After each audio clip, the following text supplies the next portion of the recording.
জ্ঞান আহরণের পাশাপাশি মানব সেবায় অঙ্গীকার নিয়ে চাঁপাইনবাবগঞ্জ জেলার শিবগঞ্জ উপজেলায় শান্তিনিবিড় পাঠাগার তার কার্যক্রমের মাধ্যমে এলাকায় বিশেষ জায়গা করে নিয়েছে।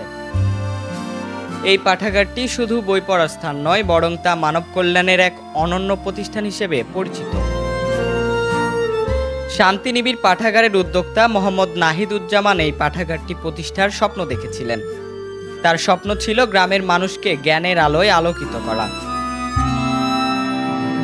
এই পাঠাগার থেকে আমার নিজ অর্থায়নে এবং নিজ থেকেই যতদূর পারি আমি সকলের আবদার পূরণ করার চেষ্টা করি এবং কাউকে কখনো ঘুরে যেতে হয় না। কেউ যদি চায় 5 টাকা, তাকে 2 টাকা বা 3 টাকা দিয়ে তাকে বুঝিয়ে পাঠানো হয়, কিন্তু সবাই হাসি মুখে এখান থেকে যায়। আর আমি এটাই চেয়েছিলাম, এটাই পেয়েছি, এটাই আলহামদুলিল্লাহ। 2020 সালের 14 ফেব্রুয়ারি আনুষ্ঠানিকভাবে যাত্রা শুরু করা এই পাঠাগার বর্তমানে এলাকার শিক্ষার্থীদের জন্য গুরুত্বপূর্ণ একটি কেন্দ্র হয়ে উঠেছে।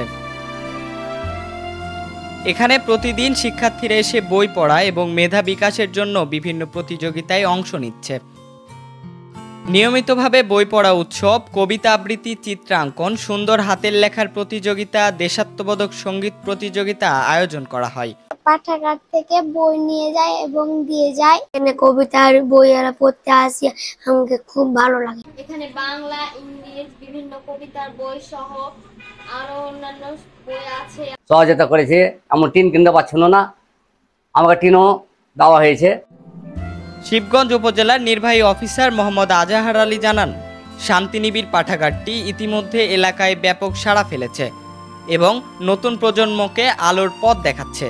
সামাজিকভাবে এটার প্রতি যদি আমরা বেশি নজর দিই তাহলে এটি আমাদের জন্য সহজ হয়।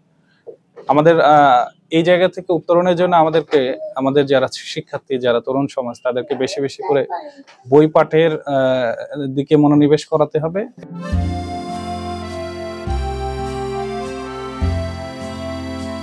চাঁপাইনবাবগঞ্জ থেকে সিফাত রানার তথ্যচিত্রে আশরাফুল অন্তর, ধূমকেতু নিউজ, রাজশাহী।